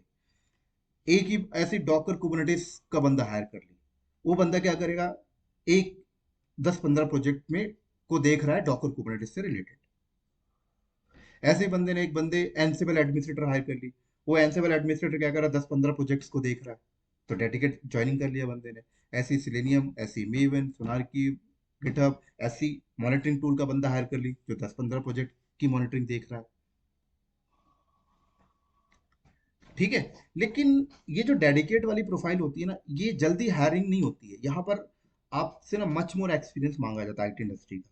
मतलब मच मोर एक्सपीरियंस मतलब कहा जाता है कि आप इन प्रोफाइलों में पहले कभी अच्छे से काम किए हो। यहाँ पर वो वाला एक्सपीरियंस काम नहीं आएगा कि आप पुराना प्रीवियस एक्सपीरियंस काम नहीं आएगा कि मैं 10 साल से डेवलपमेंट में था, मैं 10 साल से फिजिकल ऑन प्रेमिसेस नेटवर्क को देख रहा था, मैं 10 साल से फिजिकल इंफ्रास्ट्रक्चर देख रहा था। वो वाले एक्सपीरियंस बंदे को नहीं रखेगी डेडिकेट। उन बंदों को रखेगी जो 5-6 साल से डेवोप्स में या इन प्रोफाइलों में काम कर रहे हैं, उनको रखेगी डेडिकेट, और अच्छे पैकेज देगी। लेकिन सबसे बड़ा क्वेश्चन ये आता है कि कंपनी पहले भी सॉफ्टवेयर डेवलपमेंट करती थी, आज भी सॉफ्टवेयर डेवलपमेंट करती थी, पहले भी हम सॉफ्टवेयर डेवलपमेंट करने वाली कंपनी के पार्ट का हिस्सा थे, आज भी हैं। तो पहले जो हिस्सा था, पहले हमारा क्या जॉब होता था, जिस भी कंपनी में सॉफ्टवेयर डेवलपमेंट हो रहा है, उन कंपनी का डेटा सेंटर लगा हुआ है, तो हमारे हमें जॉब क्या मिली है, आप इनका नेटवर्क देख लो। हमें जॉब क्या मिली है, ये जो ओएस है, सर्वर्स हैं, इनमें जो ओएस है उसकी ट्रबल शूटिंग देख लो, इसकी मॉनिटरिंग देख लो, इस पे डेवलपमेंट करो, ये जॉब हमें मिलती थी। हमें इन्वायरमेंट ही नहीं समझ में आता था क्या हो रहा है। हम पर्टिकुलर इसी उसी काम को कर रहे होते थे डेली। लेकिन जब ऑटोमेशन आ गया तो कंपनी ने सॉफ्टवेयर डेवलपमेंट करना ही, सिस्टम ही पूरा बदल दिया। पूरा का पूरा सिस्टम ही बदल दिया कंपनी ने। इस टाइप से काम करने लग गई कंपनी। तो जब इस टाइप से कंपनी ने काम करने लगा, तो अब कंपनी के अंदर जो जॉब आने लग गई, वो कैसे आने लग गई पता है? वो कंपनी के अंदर जॉब जो आने लगी, एक तो ऐसे नहीं लगी, कंपनी बड़ी है तो डेडिकेट बंदे हायर करने लगी। कंपनी छोटे लेवल पे है तो कंपनी क्या करती है कि ऐसा बंदा लेके आओ, ऐसा बंदा लेकर आओ जो बंदा क्या करे, जो क्लाउड पे भी काम कर ले, डॉकर कुबरनेटिस में भी काम कर ले, एनसेबल में भी काम कर ले, मार्विन टूल में भी काम कर ले, गिटहब में भी काम कर ले, जेनकिंस में भी काम कर ले, एडब्ल्यूएस क्लाउड में भी काम कर ले, गूगल क्लाउड में भी काम कर ले, ऐसे ये सारा काम कर ले, पूरा चीज देख ले। ऐसी जॉब आने लग गई कंपनी में। और जिस बंदे को ये सारा कुछ आता है, उस बंदे को कंपनी ने बोला कि हम उसे ना डेवॉप्स प्रोफाइल की जॉब देंगे। क्या देंगे? डेवॉप्स प्रोफाइल की जॉब देंगे। तो डेवॉप्स प्रोफाइल में जो बंदा ज्वाइन करता है कंपनी को, वो किसी एक डेडिकेट टूल पे काम नहीं करता है, किसी एक डेडिकेट टूल पे काम नहीं करता है, उसको सारे टूल पे काम करना होता है। या तो पहले से इंफ्रा ऐसा लगा हुआ है तो ठीक है, आप सारी चीजें ऑपरेशन वर्क में देखिए। नहीं लगा हुआ तो फिर आप लगाइए।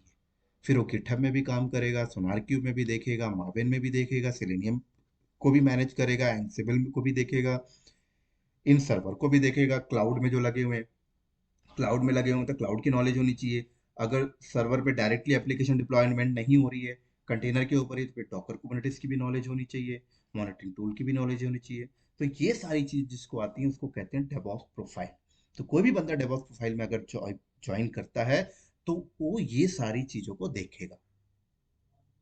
अब एक सवाल आता है कि ये सारी चीजों को देखेगा तो कितना बड़ा वर्डन आ जाएगा। तो एक बंदा नहीं होगा ना, आपके साथ डेवऑप्स की बड़ी टीम होगी। आपके साथ डेवऑप्स की एक बड़ी टीम होगी।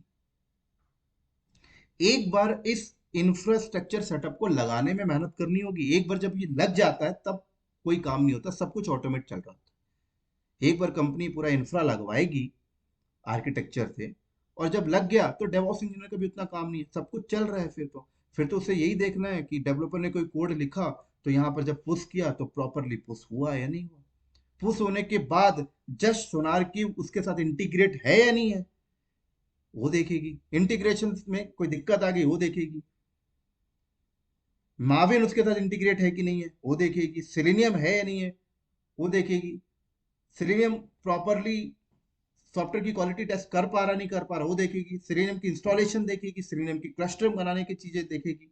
मार्विन की इंस्टॉलेशन देखेगी, पूरा प्रॉपर करके देगा डेवऑप्स इंजीनियर। सोनार क्यूब का इंस्टॉलेशन पूरा मैनेजमेंट करके देगा, गिटहब की मैनेजमेंट करके देगा, जेनकिन के थ्रू पूरा इंटीग्रेट करके देगा डेवऑप्स इंजीनियर।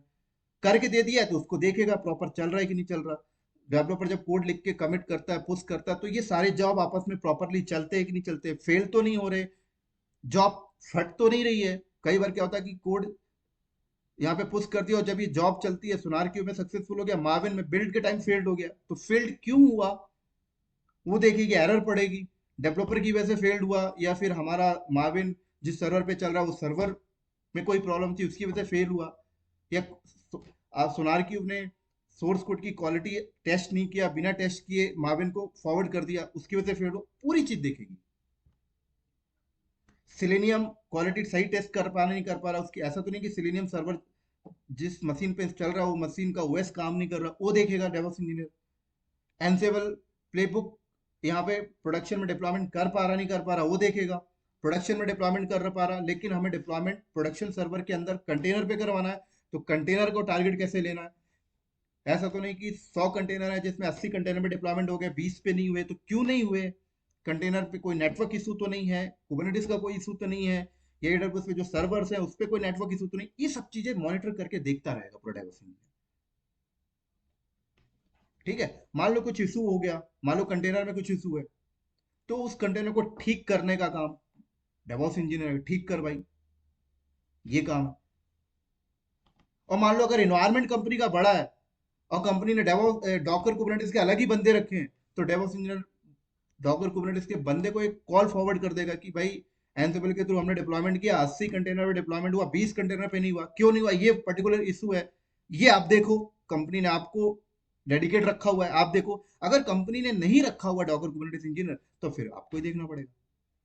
तो किस केस में कंपनी डेडिकेट रखती है और किस केस में डेवॉप्स इंजीनियर को ही देखना पड़ता है। छोटी लेवल की कंपनी है, टीम कम है, शॉर्ट टीम है, तो आप ही देखोगे डेवॉप्स इंजीनियर। और बड़ी लेवल पे कंपनी है तो वो डेवॉप्स इंजीनियर भी अलग रखेगी और डेडिकेट के भी अलग रखेगी, जिससे वर्डन ना आए, तो फॉरवर्ड कर देंगे। लेकिन इस इन्वायरमेंट में काम करने के लिए, काम करने को अगर आप घुसना चाहते हो, तो मच मोर नॉलेज चाहिए। नॉलेज के लिए क्या होता है, आप पहले छोटी कंपनी में एंटर करो, वहां खुद सब कुछ करो, वहां करके जब सब कुछ सीख जाना तब बड़ी कंपनी में जाना। जब बड़ी कंपनी में जाओगे तो अच्छा लेवल पे काम मिलेगा। इशू आया, उस डेडिकेट टीम को फॉरवर्ड कर दो, टीम रखी हुई है। छोटी कंपनी में डेडिकेट टीम नहीं होती, आप ही को देखना पड़ता है, ये चीज होता है। फिर 2 4 5 साल आप जब इस इन्वायरमेंट में काम कर लोगे, फिर आपको लगेगा यार ये बहुत बड़ा लेवल में बोर हो जाता हूँ, एक काम करता हूँ मैं भी एक डेडिकेट में बैठता हूँ। तो डेडिकेट में बैठना चाहते हो तो उस पर्टिकुलर सर्विस से रिलेटेड अच्छा एक्सपीरियंस लो, अच्छी नॉलेज लो, उसके सर्टिफिकेशन निकालो, फिर चले जाना। जैसे मान लो मैं डेवॉप्स इंजीनियर, मैं अपने आप को डेवॉप्स प्रोफाइल में स्विच करना चाहता हूँ, तो मैंने डेवॉप्स की पूरी लर्निंग कर ली, इसकी पूरी लैब कर ली, घर पे बैठ के प्रैक्टिकल बनाने सब कुछ आने लग गया मुझे A to Z। मैं छोटी कंपनी में गया, इंटरव्यू दिया, सेलेक्ट हो गया। वहां पे बहुत सारे बंदे काम कर रहे थे, उनके साथ रह के सारी चीजें देखा, लाइव देखा, करता हुआ देखा, मैं भी करने लग गया। जब मैं भी करने लग गया तो मैं स्विच करके बड़ी कंपनी में चला गया। बड़ी कंपनी में गया तो वहां पे देखा डेडिकेट टीम थी हर एक पॉइंट के लिए, मेरे को as a DevOps engineer hire किया गया था। तो मैं सारी चीजें देखता था, कहीं कोई दिक्कत आती थी मैं चेक करके उस डेडिकेट टीम को फॉरवर्ड कर देता था, वो डेडिकेट टीम कर लेती थी। मेरे को लगा कि मेरे से प्रोफेशनल डेडिकेट टीम है, तो मैंने 2 3 साल काम किया उस इन्वायरमेंट में, फिर मैंने भी उस डेडिकेट सर्विस वाली जॉब पकड़ ली। मान लो मेरे को डॉकर कुबरनेटिस में इंटरेस्ट हो गया कि यार मैं सिर्फ डॉकर कुबरनेटिस में करूंगा, पूरी चीज नहीं देखूंगा।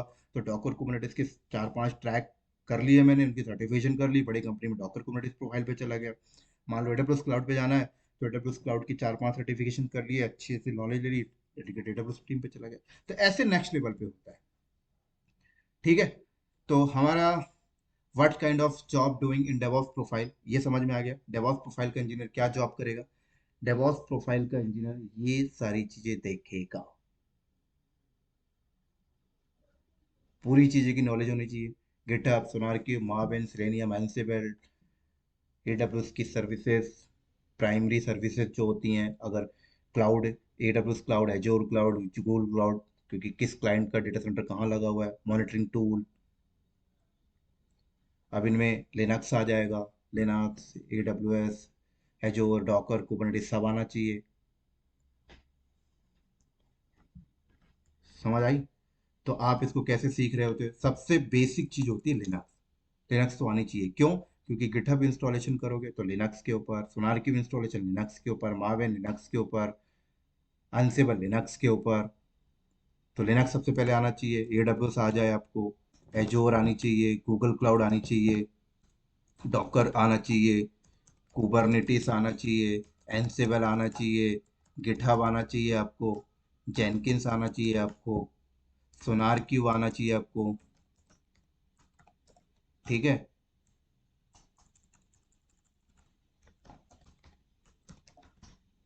मार्वेन आना चाहिए आपको, सिलेनियम आना चाहिए आपको, मॉनिटरिंग टूल आने चाहिए आपको, नागियोस काइंड ऑफ थिंग। ये सारी चीजें आपको आनी चाहिए अगर आप डेवऑप्स इंजीनियर की प्रोफाइल पे जाना चाहते हो तो। ये सारी चीजें आएंगी तो ही फिर आप इस इन्वायरमेंट को समझ पाओगे। अब कई बंदे बोलते हैं मेरे को, सर मैं एक काम करता हूँ, मैं सिर्फ AWS सीख के लग जाऊंगा क्या जॉब? तो आप अगर AWS बस सीख के अगर आप जॉब में लगने जाते हो, इसका मतलब क्या कि आप डेडिकेट प्रोफाइल पे जा रहे हो। और डेडिकेट प्रोफाइल पे किसको रखा जाता है? जो पहले से इस इन्वायरमेंट में 4 5 साल काम कर रहा हो। अब बंदे सोचने लग जाते हैं कि यार मैं तो 10 साल से नेटवर्क एडमिनिस्ट्रेटर पे काम कर रहा हूँ, मैं डेवऑप्स सीख के AWS सीख के डेवऑप्स प्रोफाइल पे चला जाऊँ, नहीं रखेगी। आपका प्रीवियस एक्सपीरियंस तो है नहीं AWS के ऊपर जो आपको AWS पे डेडिकेट रख लेगी। आपको तो इस इन्वायरमेंट में जब आप घुसोगे फर्स्ट टाइम तो आपसे सारे काम करवाएगी। कोई भी कंपनी बोलती है यार ऐसा कोई बंदा आ रहा है तो सब कुछ करा लो पहले। जब तक वो प्रोफेशनल ना बन पाए। प्रोफेशनल कब बनोगे? जब आप चीता हो जाते हो। तो इस एनवायरनमेंट में घुसने के लिए इन सारी चीजों का नॉलेज लेके आदमी घुस जाता है इंटरव्यू में, इसलिए सारी चीजें पूछी जाती हैं। फिर आप घुस गए, 2-3 साल इस एनवायरनमेंट में काम करना, फिर सेलेक्ट हो जाना।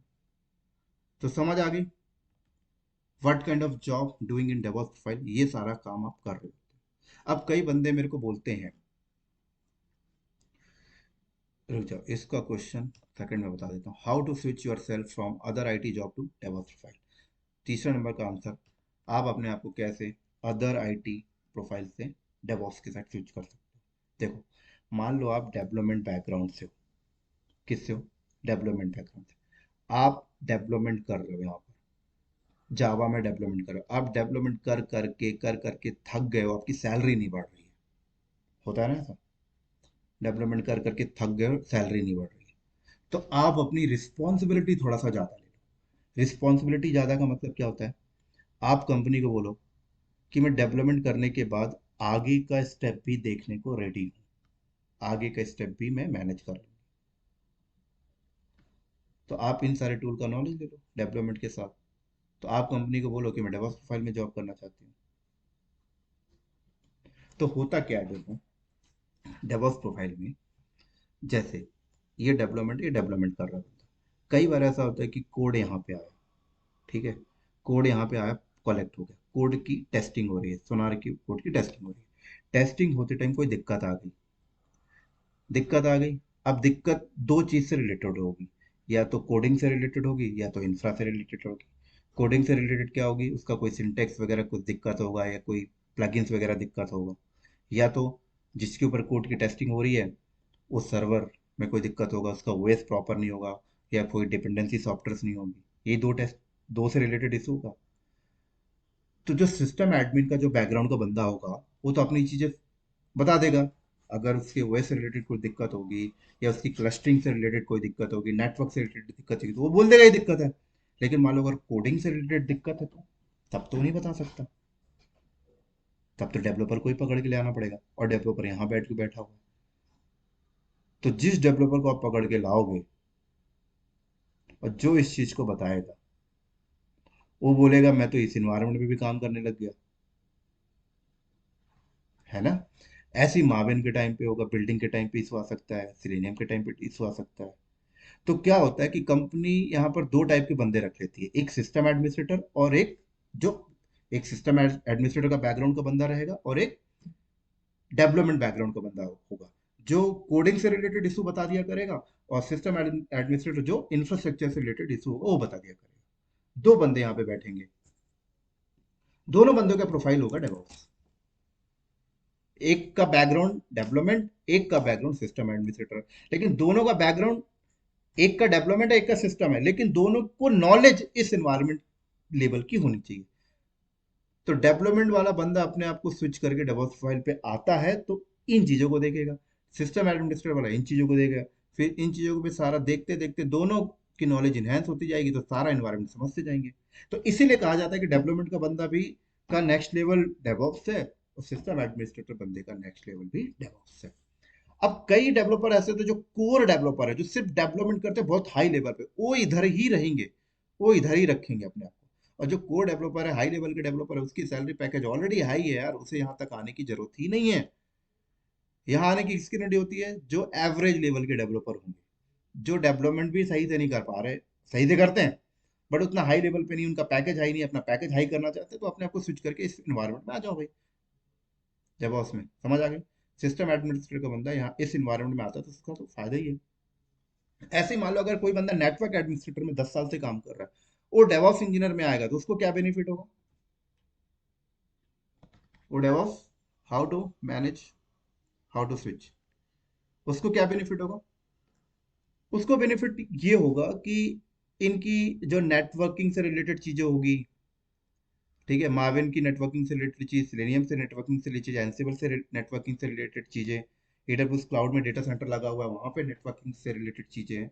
तो जब अपने आप को स्विच करके इधर आएगा, तो इस नए एनवायरनमेंट की चीजें सीख जाएगा पूरा का पूरा।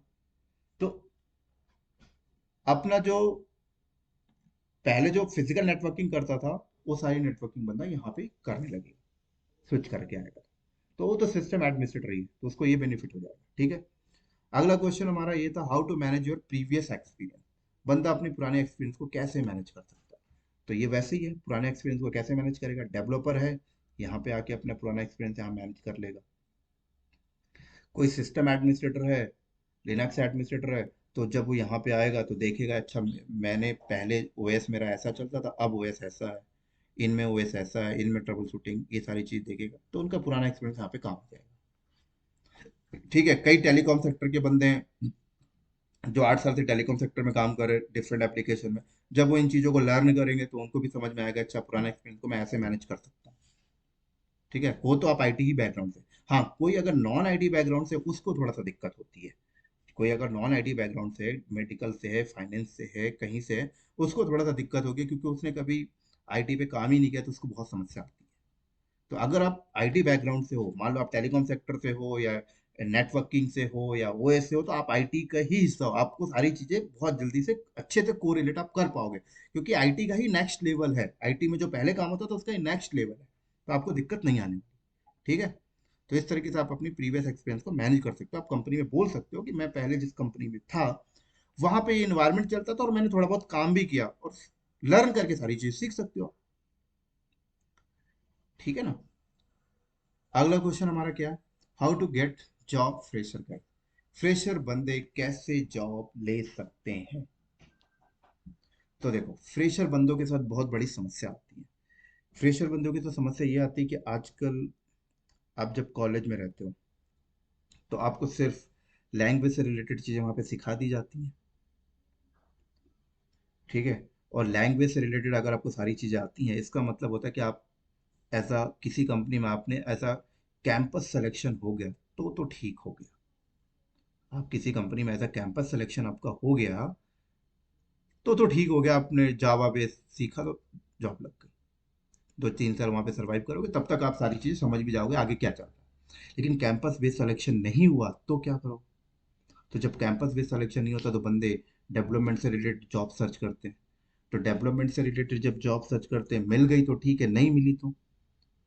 अब कंपनी क्या सोचती है, कंपनी बोलती है कि जो चाहे वो डेवलपमेंट का बंदा हो चाहे सिस्टम एडमिनिस्ट्रेटर का बंदा हो, उसको हायरिंग हम लोग डेवॉप्स प्रोफाइल पे करते हैं, दोनों काम करा लिया करेंगे, ऐसा होता है। समझ आ गई। तो आपको डेवॉप्स की सारे टूल सीखना होगा, तब जाकर आप इंटरव्यू में सेलेक्ट हो पाएंगे। तो आपके लिए सिंपल सा वे है, आप एक काम करें, सारे टूल को सीखें। सारे टूल को सीखें, सारे टूल को सीखने के बाद इस टाइप से एक प्रोजेक्ट बनाएं, 2 4 10 प्रोजेक्ट बनाएं। उसके बाद अपनी सीवी तैयार करें, देन उसके बाद इंटरव्यू में जाएं। और जब आप इंटरव्यू में जाएंगे तो एक इंटरव्यू देंगे, 2 इंटरव्यू देंगे, 4 देंगे, 10 देंगे। 10 इंटरव्यू में आपको इतना क्लियरिटी हो जाएगा, पता चल जाएगा क्या कैसा होता है। और 11वें में सेलेक्ट हो जाएंगे। जब सेलेक्ट होंगे तो वहां पे भी बहुत सारी चीज सीख जाएंगे। तो वहां से सीख जाएंगे, ऐसा एक्सपीरियंस होता जाएगा, आगे बढ़ते जाएंगे। ठीक है। Next question, how to focus on studies. Focus कैसे करें, मोस्ट इंपॉर्टेंट क्वेश्चन। फोकस कैसे करें, कैसे फोकस करें। ठीक है। तो देखो, बहुत सारे लोग दो दो, तीन तीन, चार चार चीज को एक बार में फोकस करते हैं।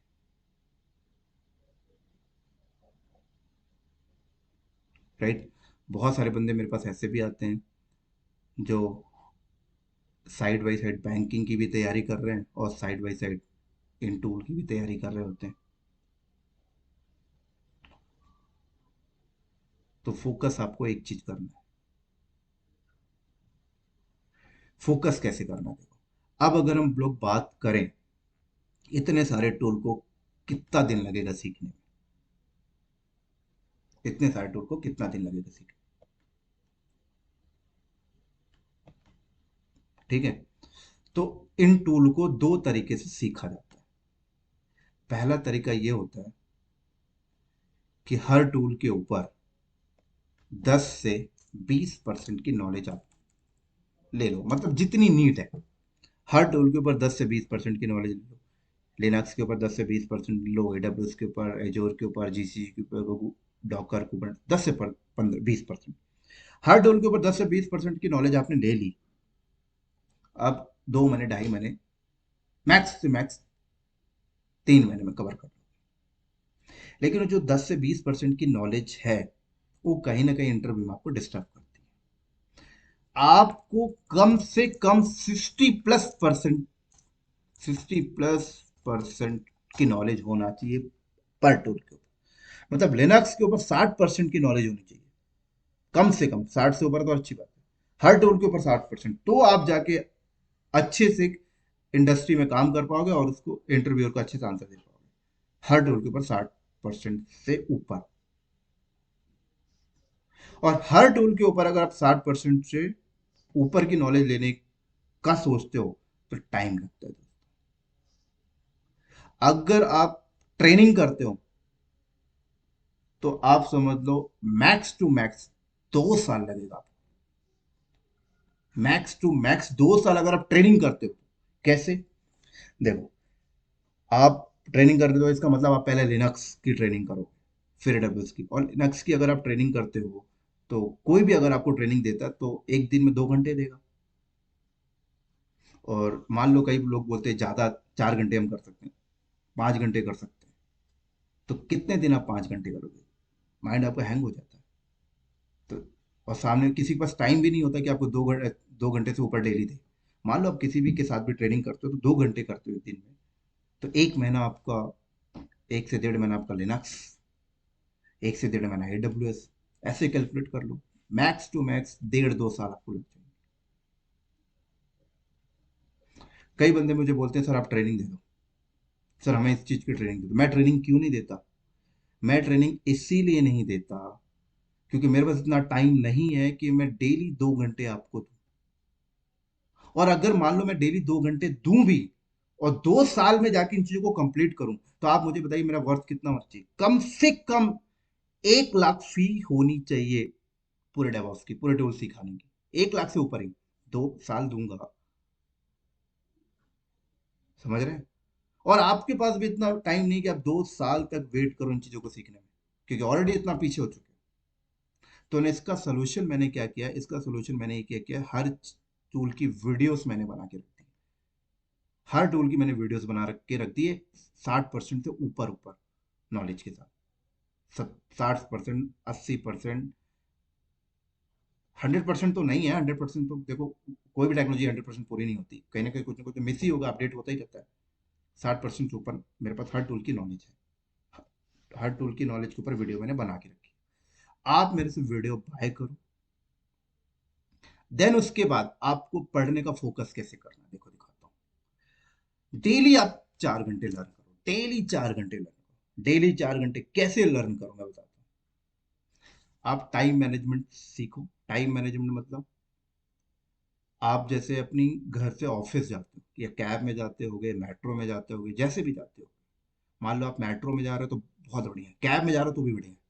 आपके ऑफिस से, आपके घर से आपको ऑफिस का जो डेस्टिनेशन है, कम से कम 30-40 मिनट्स तो लगते ही होगा आने जाने में। जाने में, आने में भी 40 मिनट्स। तो जब भी आप कैब में बैठते हो ना, तो वीडियो की लिसनिंग कर लो मेरे। ठीक है? 40 मिनट्स आपने लिसनिंग कर ली कोई भी टॉपिक को लेके। जब आप वापस घर आ रहे हो, 40 मिनट्स वहां लिसनिंग कर लो, तो 1.5 घंटे आपकी ये हो, यूटिलाइज कर लिया आपने, लिसनिंग कर लिया। ऑफिस में जब लंच का टाइम होता है, वहां 30 मिनट्स लिसनिंग कर लो। ऑफिस में कभी टाइम मिलेगा वहां लिसनिंग कर लो। जब भी आप घर पहुंचते हो, तो घर पहुंच के आप 1 घंटे डेडिकेट निकाल के उसकी लैब कर लो। समझ आई? लैब कर लो। लिसनिंग, आप लिसनिंग आपने कहाँ किया? ट्रैवलिंग के टाइम पे। राइट? कई बार ऐसा होता है कि आप वॉशरूम में जाते हो, है ना? वॉशरूम में भी आप 5-10 मिनट बैठते हो, वहां पे भी लिसनिंग कर लो, हेडफोन लो, मोबाइल पे लिसनिंग कर लो। घर पे पहुंच के 30 मिनट्स, 1 आवर्स निकाल के आप उसकी लैब कर लो, एक टॉपिक आपका हो गया खत्म। ऐसे 4 घंटा डेली निकाल लो। ऐसे डेली 4 घंटा निकालते हो वीडियो के थ्रू, तो 5 महीने, 6 महीने, 7 महीने में आप पूरे टूल खत्म कर लोगे। खत्म करने के बाद फिर इन सारे प्रोजेक्ट्स को बनाओ। देन उसके बाद अपनी सीवी तैयार करो, naukri.com में अपलोड करो, देखो कितने कॉल आएंगे, इंटरव्यू अटेंड करो डेली, सेलेक्ट हो जाओगे। इस तरीके से आपको फोकस करना है। आपको ऐसा नहीं करना कि मैं आपके ट्रैवलिंग कर रहा हूँ यार, गाने सुन रहा हूँ, क्यों टाइम वेस्ट कर रहा हूँ? मैं वॉशरूम में क्या हूँ, गाने सुन रहा हूँ, लंच का टाइम और दोस्तों की तरह गप गप कर रहा हूँ, पार्क में घूम रहा हूँ, क्या करना है, 6 महीना 7 महीना मेहनत कर रहा हूँ, मेट्रो में ट्रेवल कर रहा हूँ, नहीं गाने नहीं सुनना, सीधे अपने लेक्चर सुनो, घर पहुंच के यूटिलाइजेशन करो। और मैं इतना तो है कि घर पहुंचने के बाद 1 घंटे तो आप दे ही सकते हो, टीवी मत देखो, फैमिली के साथ गप मत करो, अपना लैब करो, इस तरीके से टाइम को यूटिलाइज करो। समझ आ गई। और इन सब टॉपिक के ऊपर जो मेरे पास वीडियोस हैं, 500+ वीडियोस हैं। और सोचो 500 वीडियोस आपको लर्न करना है, इनमें से कुछ टूल के ऊपर वीडियोस बन रहे हैं, अभी कंप्लीट नहीं हुए, वो भी आपको मिल जाएंगे।